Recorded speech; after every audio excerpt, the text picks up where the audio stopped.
You're here on a mission. Your mission begins when you respond to the extravagant love and forgiveness of God found in Jesus. Your roots begin to grow down into who He is, finding your identity and worth in Him. But your mission doesn't end with where you're rooted, because in following Jesus, you hear repeatedly that out of a love for Him, you are called to love others and reach them with the same eternity-changing message that changed you. You realize that reaching others begins with those that you do life with daily, and that reaching them is best accomplished through your influence. That influence plays a vital partnering role in what Jesus is already doing in their lives. Now's the time to engage your mission. Now's the time to live a rooted and reaching life.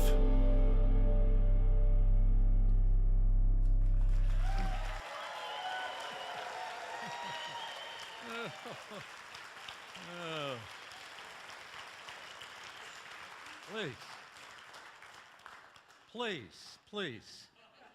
Did you guys practice that? What a nice, warm welcome. You guys must be nice people.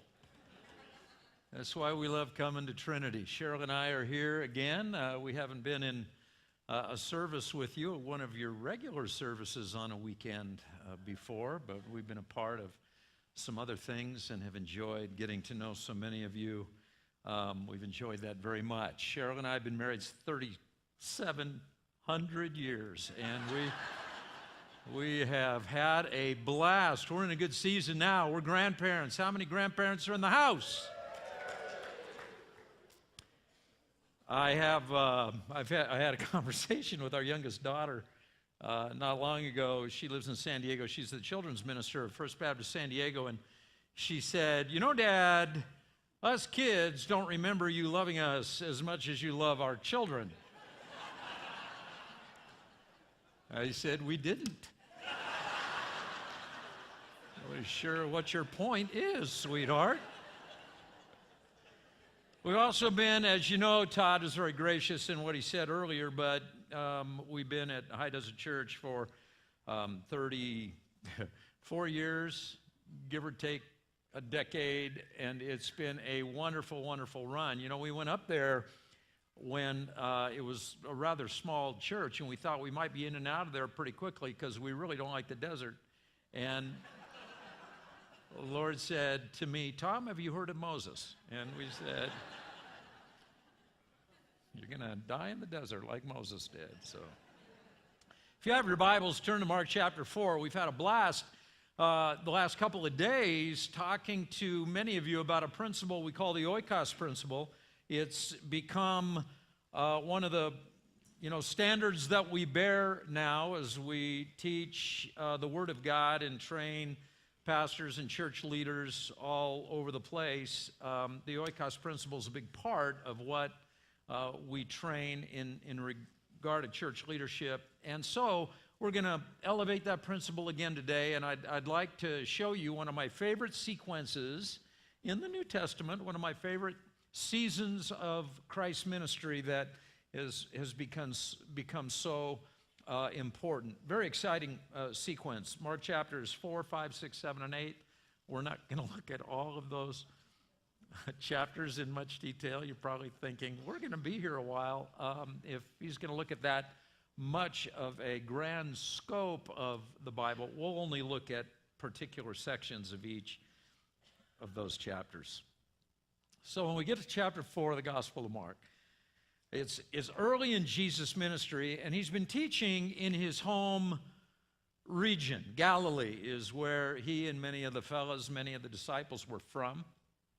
And so a lot of family, a lot of friends, a lot of home cooking going on whenever Jesus and the guys would make their way to that northern part of Israel. They'd try to escape there, retreat there, get away from the chaos of the spiritual warfare in Jerusalem and surrounding Judea. And so it was always a great time to go home.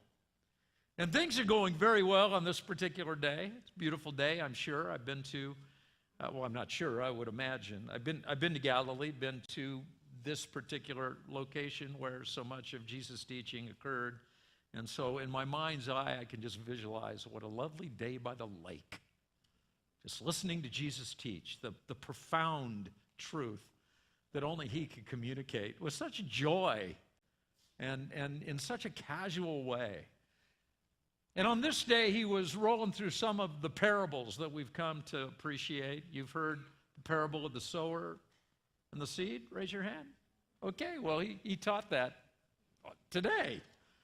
Parable of the mustard seed and how God can use just a little bit of faith to do amazing things. You remember that story? Okay, so this was the day that he recorded his greatest hits, evidently, and it's just a wonderful experience. And then he tosses a nuke in their laps. Just out of the blue. Mark chapter 4, verse 35, it says, "That day when evening came, the end of such a nice day, he said to his disciples, 'I've got a great idea. Let's go over to the other side.'" That's the nuke, by the way. The other side. Because the other side was a term that was very familiar to them. He wasn't just talking about getting in a boat and sailing to the other side of a lake. This is not just the other side of a body of water. He's talking about taking a trip into a region known as the Decapolis. Decapolis, Greek word, means 10 cities. And it wasn't a great place for Jews to visit. It wasn't friendly territory, especially for a Jewish rabbi and his followers. Those 10 cities were filled with, dare I say, sinful people, pagan people.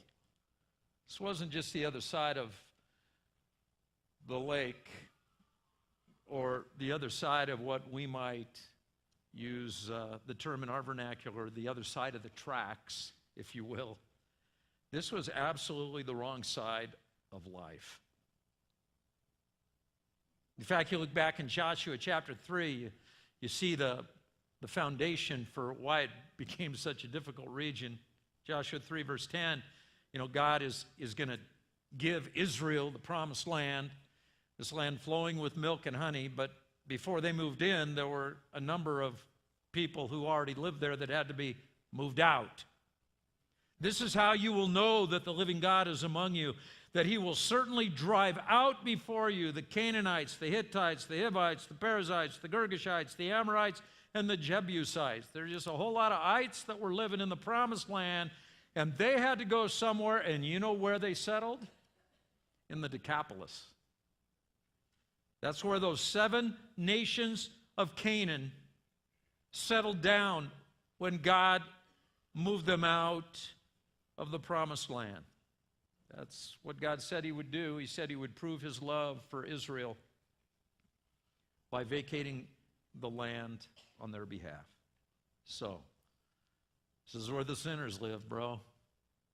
Place is filled with all kinds of weird things, pagan temples, still excavating those ruins today, archaeologists still discovering new levels of sinful expression.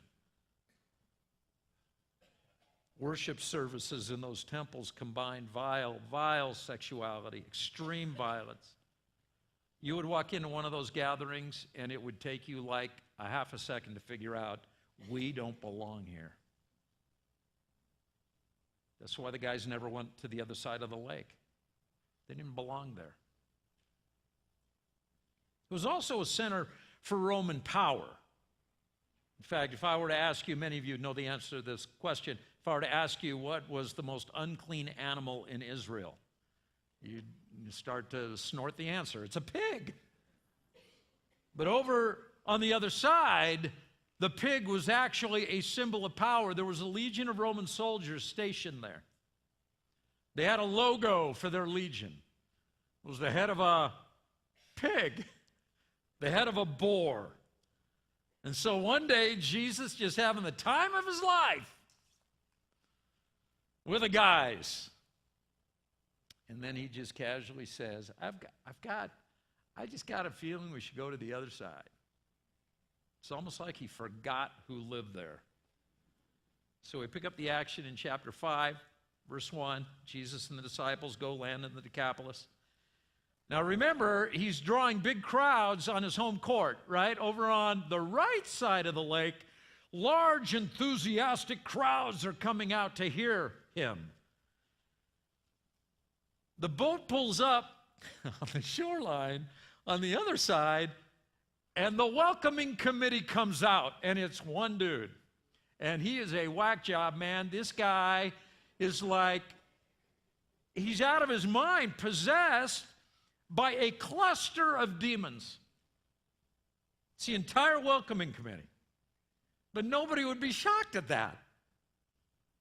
I could just see one disciple looking at the other disciple as the boat approaches, and this cat comes crawling out of the cemetery, cutting himself, screaming at the top of his lungs, profanities. And one disciple says to the other, well, there you go. That is exactly why we don't come over here. Welcome to the Decapolis. Welcome to the other side. Welcome to the Twilight Zone. Okay, anyway, verse 1. They went across the lake to the region of the Gerasenes, and Jesus got out of the boat, and here's this guy. A man with an impure spirit came from the tombs to meet him. This man lived in the tombs, and no one could bind him anymore. You might notice the word anymore because they tried. For a long time they tried, just gave up. He's uncontrollable. Not even with a chain could they bind him. He'd often been chained, hand and foot, but he tore the chains apart, broke the irons on his feet. You mean there was no one in that community strong enough to bind this guy? Nope. Night and day. Night and day. He'd come out from among the tombs in the hills, and he'd cry out. He'd cut himself with stones. You imagine putting your kids to bed? Just, a little prayer and story, sing a little twinkle, twinkle, little star, and in the distance you hear this guy howling at the moon. I mean, he's like the town demonized dude. And then he saw Jesus from a distance. Now, before we read any further in the text, I just want to ask a question, another trivia question. How many times in the Old Testament, which by the way is a lot longer than the New Testament, how many times in the Old Testament do we run into a case of demon possession? And the answer is 2, maybe 3 times in the whole Old Testament. And then Jesus shows up. And these bad boys start coming out of the woodwork. Because in terms of the spiritual war, this was what generals would call a significant escalation of operations. And the presence of God on site made a big difference. And this guy saw Jesus from a distance, and he ran and he fell on his knees in front of him. And I'm just trying to put myself in the sandals of one of the disciples still sitting in the boat watching all this unfold. This guy comes out of the tombs, falls in front of Jesus on his knees, shouts at the top of his voice, "What do you want with me, Jesus, Son of the Most High God? In God's name, don't torture me." Jesus had said to him, "Come out of this man, you impure spirit." And then he asked him, "What's your name?" "My name is Legion," he replied, "for we are many." Legion. Does that ring a bell? It's a loaded word, just like so many other terms and images in this particular story. Bless you. There were a legion of Roman soldiers who were stationed there. That name, for that cluster of demons, that name was strategically selected to intimidate people, to scare you. But who's scared of who here? These demons that possess this man are terrified at the presence of Jesus. And they beg Jesus again and again not to send them out of the area. Now, without falling into a theology of demons or angels, I don't want to get too much of that to distract you from the story, but it might be interesting for you to remember that when angels were created by God, they were created for a very specific application of service. It is very unangelic for an angel to leave their appointment and do anything else. They are very focused creatures. You see that on both sides of the aisle. You see that with holy angels. They are assigned to a particular nation, a particular region, a particular element of service. I mean, you even read when Isaiah says, I'm caught up into the presence of God, and we got these angels just kind of hanging around, singing the same song over and over. And you think, well, that would get old. Not for them. And even a fallen angel is still an angel, which means these demons would want to stay. It's their hard wiring. And so they beg Jesus, whatever you do, don't make us leave. And so just let us go into the pigs. At least they're here. And so he gave them permission, and the impure spirits came out, went into the pigs. And the herd, 2,000. See, there's so much in the story that we just don't stop to kind of soak in. 2,000 pigs. It's a lot of pig. That's a lot of bacon, man. Rushed down the steep bank into the lake, and they died. And it's the end of the story for some. Not for me, but then again, I'm oik boy. You know, when I think of a pig, I already let the pig out of the bag. I think of bacon. I can smell it even while I look at your smiling faces today. It's all good, right? Wafting, you know, extra crispy. That's my style. Pigs. You remember Babe the Pig? Remember that cute little pig? Star of the silver screen. See, we smile when we think of pigs. You already exposed your age because I asked how many of you were grandparents. So I know many of you are going to remember the name Arnold Ziffel. Admit it. There you go. Green Acres is the place to be, right? But when we see this happening, we might actually think, is there a way we can, score some bacon out of this episode? But you know what the Jew watching this would see? You know what the disciples would have perceived? This was a showdown. This was an absolute and dramatic victory for the forces of light over the forces of darkness. The disciples would have been extremely impressed by this. But the people who lived there, not so much. Those tending the pigs, verse 14, they ran off and reported what happened in the town and countryside, and the people when they heard, they had to go out and see firsthand for themselves what happened. And when they came to Jesus, they saw the man who had been possessed by the legion of demons. They'd seen him before. They've been hearing him every night for the last however many years. But something's different about him now. He's actually, watch this, he's sitting there. Now that's something you don't see every day. And he's dressed. He's in his right mind. And they were what? They were afraid. Oh, sure, let him be possessed by a legion of demons, crawl around the cemetery, screaming at the top of his lungs, mutilating himself. That's fine. But this version of the man scared them. And so they began to plead with Jesus to leave their region. They don't respond by saying, wait a minute, who did this to this guy? Jesus, you were able to do this. Are you serious? You have that kind of power and authority? Well, it just so happens we got a lot more whack jobs in our community, and if you would just come to our town, maybe you could clean the place up. I got a sick kid. I would love for him to be healed. I have some ill children with terminal diseases. Would you be willing to come and help them, do for them what you did for him? None of that.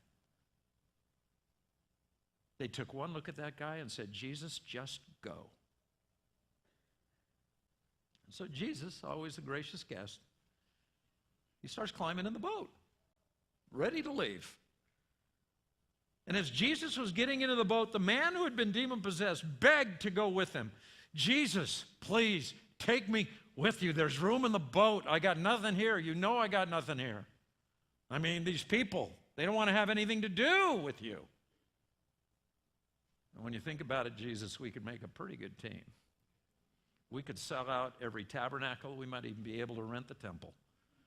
And you just teach to these great crowds that would gather. You teach your profound truth.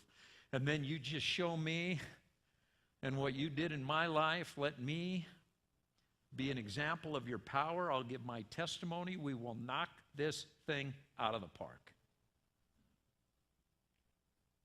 And Jesus says, well, you know, I did come to transform people's lives, but big auditoriums, large venues, that's not the way we're going to do it. He didn't let him go with him, but he did say, go home to your own people and tell them how much the Lord has done for you and how he's had mercy on you. The guy literally begs Jesus to take him out of the Decapolis, and Jesus says, no, I want you to stay and explain what you have experienced with me. I want you to share the relationship that you have with me with your own people. Now, when you look at the New Testament, the English version of the New Testament says your own people. In the Greek New Testament, that is, go home to your oikos. Oikos. The 8 to 15 people God is supernaturally and strategically placed on the front burners of your lives. That's your oikos. That's what the Greeks called those people you share life with on a regular basis. Your oikos. And as disappointed as that guy must have been as he saw that boat row away without him in it, at some point he pulled himself up by his bootstraps and he said, that guy changed my life. The least I could do is what he asked of me. And so the man went away, verse 20, and began to tell in the Decapolis how much Jesus had done for him.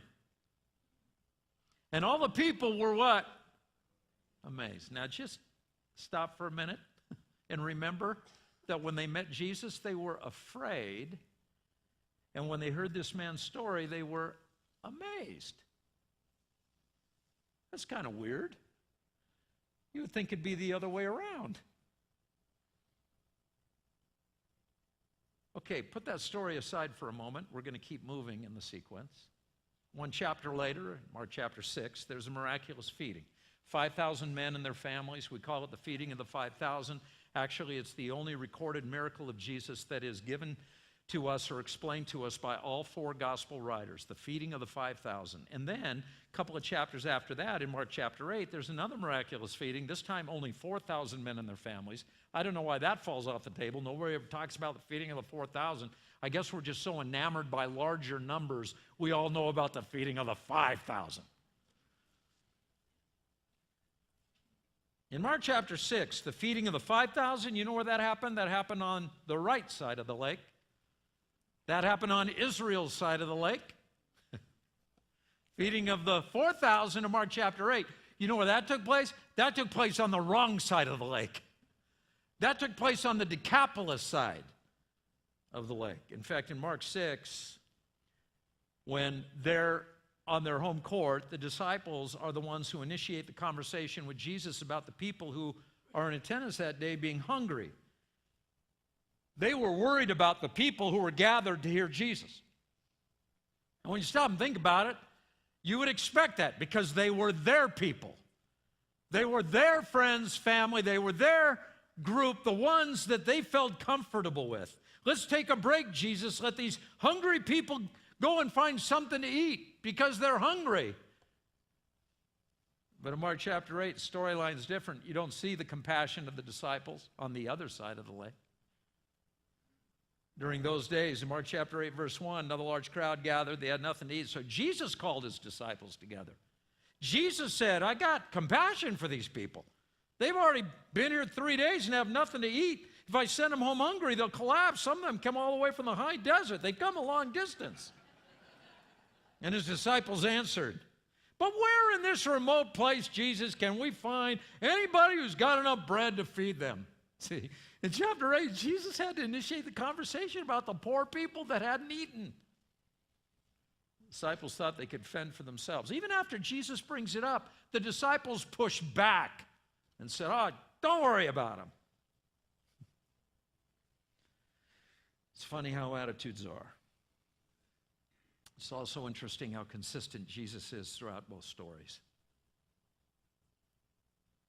As far as Jesus was concerned, those people were his people too. Just like people on Israel's side, people on the other side were his people too.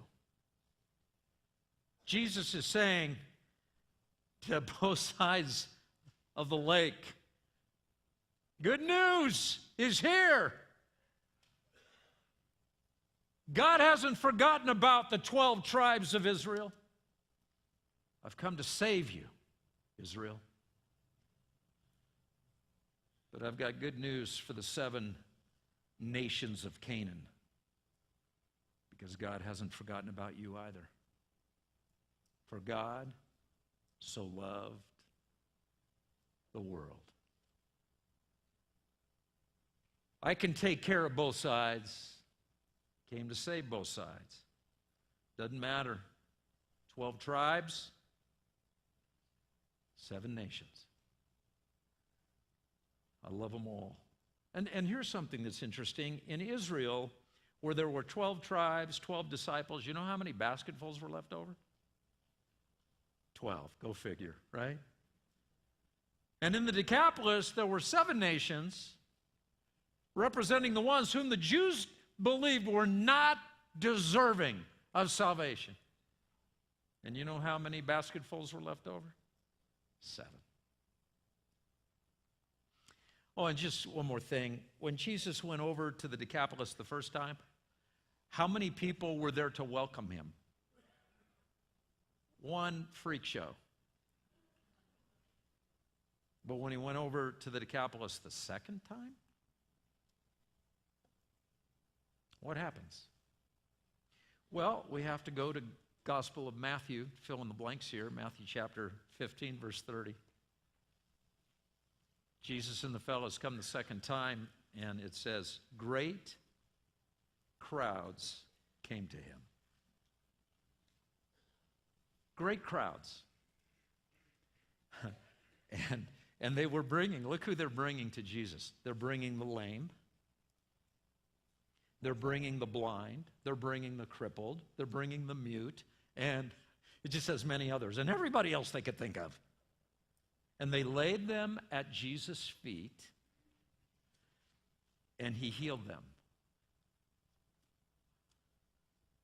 And the people, verse 31, the people were what? Amazed. The first time Jesus came, they were afraid. The second time Jesus comes, they're amazed.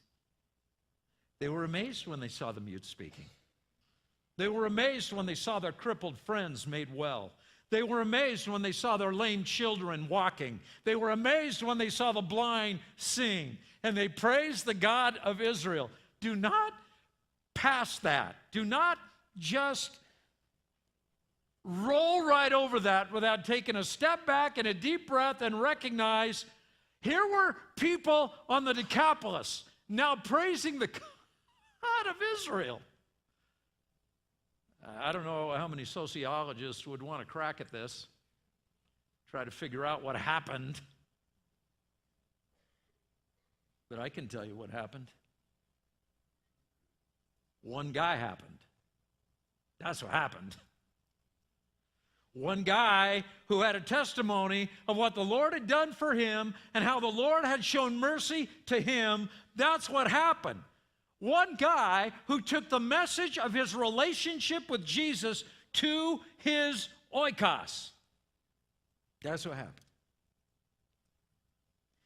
You know, many of the people who live in Redlands, in Yucaipa, and Loma Linda, and beyond, are represented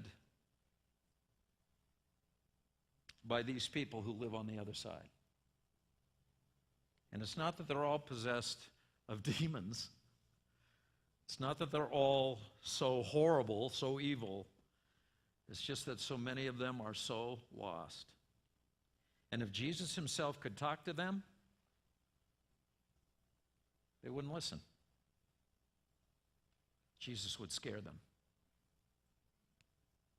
Not weird. See, I'm thinking, okay, I've got non-believing friends just like you do. And if Jesus were available, I think what I'd say is, why don't you come over for dinner? Cheryl will cook this great meal. She's a great cook. We'll get this wonderful spread, a little buffet style. We'll have a nice meal together, and then we'll just have Jesus talk to my non-believing friends directly. I mean, why not? I mean, if Jesus can't talk them into it, who can? And you know what Jesus would answer that question with? You can. Jesus says, they'll be afraid of me.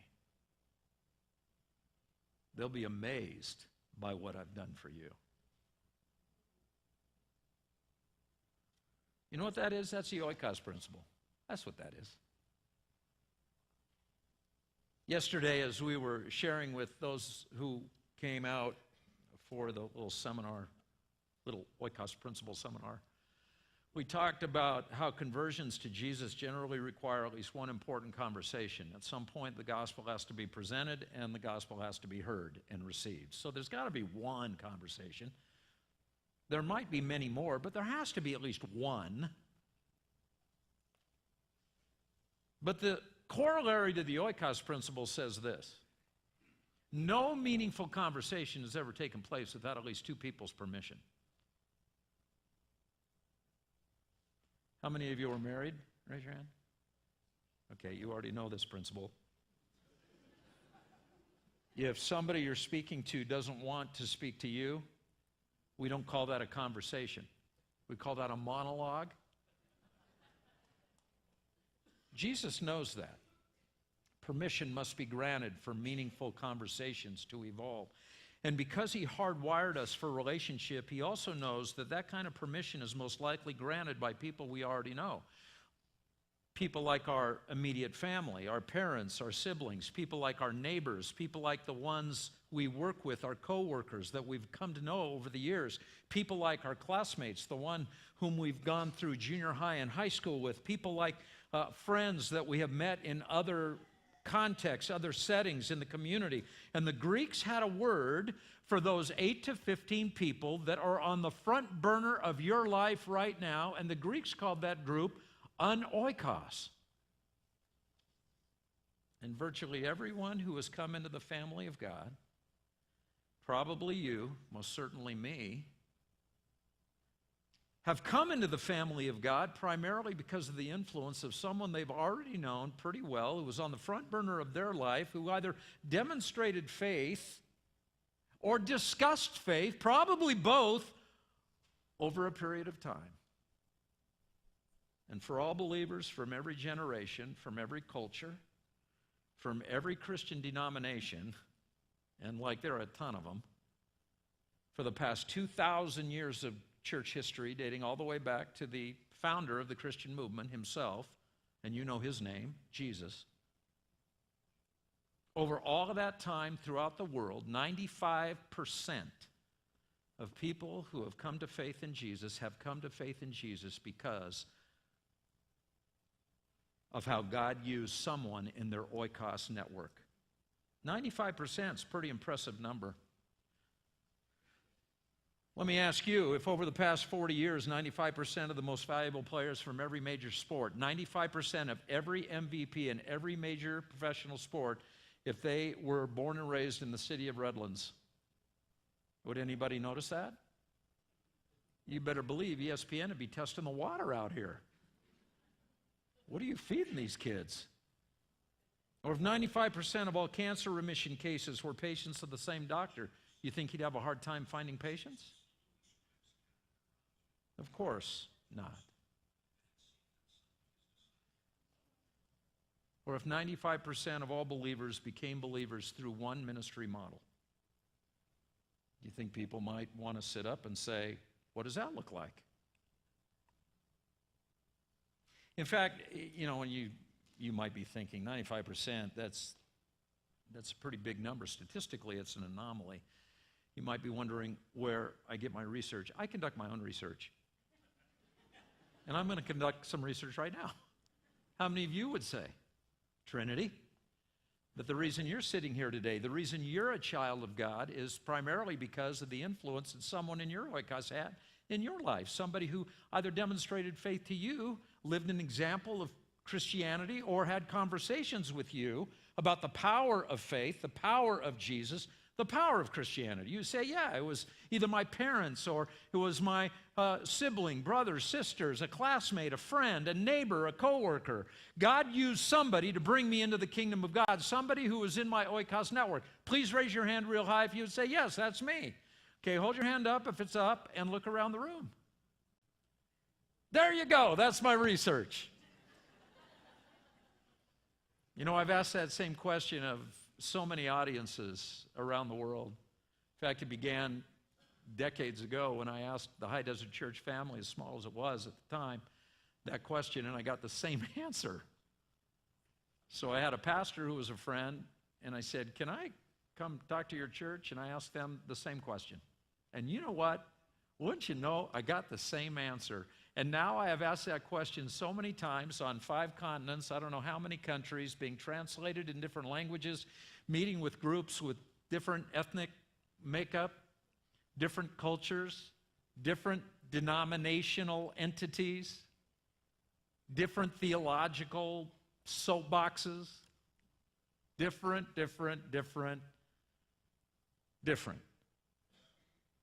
I've never gotten a different answer than the one you just gave me. That's why Jesus modeled the strategy. That's why Jesus taught this strategy. That's why the Decapolis region was transformed with this strategy. And that's why Jesus told that guy that day, you can't come with me. I've got a better idea. Go home to your own people and tell them what I've done for you and how I've had mercy on you. What if Pastor Todd had gotten up this morning, said, yeah, Pastor Tom couldn't make it this morning. We wore him out yesterday, and so he's got nothing left. But I do have another guest speaker that I think might be better. Ladies and gentlemen, let me introduce Jesus Christ. Guy comes walking out on the stage, and you've never seen him before, but you're thinking, that's Jesus Christ. And he asks you these questions. How many of you would say that I've done something for you? Raise your hand. Would you say Jesus had done something for you? Raise your hand. See, you'd give Jesus a lot more respect than you give me, I'm sure. And then Jesus sort of asks you the question, how many of you have I shown mercy to? Raise your hand. Okay. What would Jesus tell you next? Go home to your oikos and make sure they know that. See, that's why after Zacchaeus gave his heart to Jesus, Jesus said, today's salvation has come, not to this man. He didn't say that. Not to this punk, Zacchaeus, not to this short, greedy crook of a chief tax collector. He said, today's salvation has come to this oikos. He healed the son of the politician, and it says in John chapter 4 that that guy and his whole oikos believed. When Jesus called Matthew to be his disciple, it says Jesus is having dinner with Matthew, Levi, same guy, with Matthew's oikos.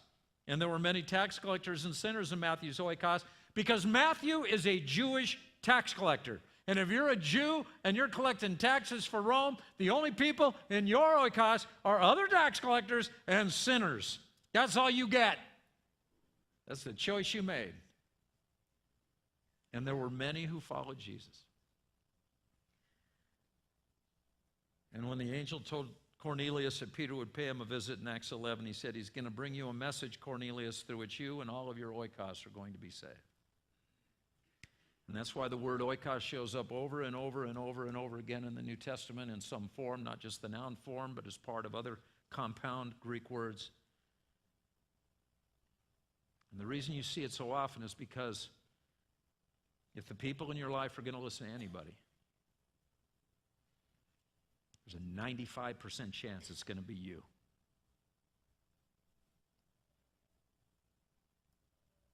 It's an amazing thought to me that if the Lord gave Trinity Church 1,000 conversions to Christ this next year, 1,000, it's a lot of people.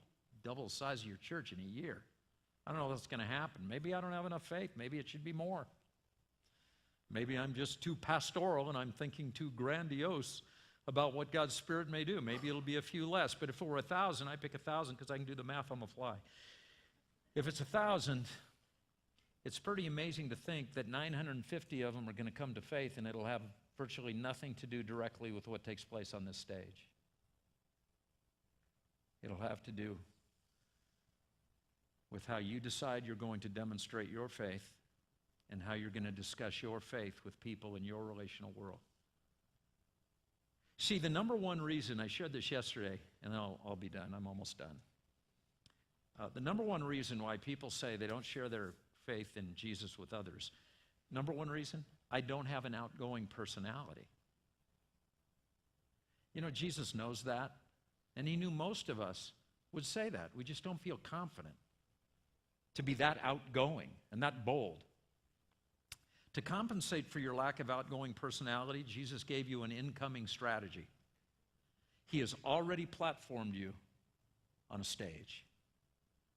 And your audience today is 8 to 15 people. He's supernaturally and strategically placed around you. It's time to go get them. And that's why this Oikos challenge that we shared yesterday, Pastor Todd's very familiar with it. It's probably not the last you're going to hear about it. We write about it in the book, step by step by step, 5 steps, to fully engage the personal mission that God has given you in your relational world. And our prayer for you is that you take him up. You take him up on this. Transform your Decapolis, I promise. And Father, I thank you. I thank you for my friends at Trinity. Most of them I've never met. Most of them I may never know. But I thank you that they love you. They've been transformed by you, that you've shown them mercy, that you've done wonderful work in their life, in their heart.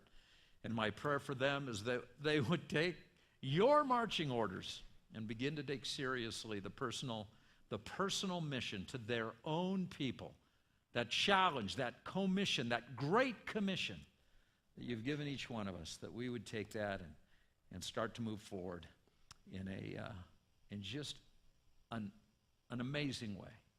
Let the world, let these communities be amazed, not afraid, but amazed when they see what you've done for us. In the great name of your Son, Jesus, we pray. Amen.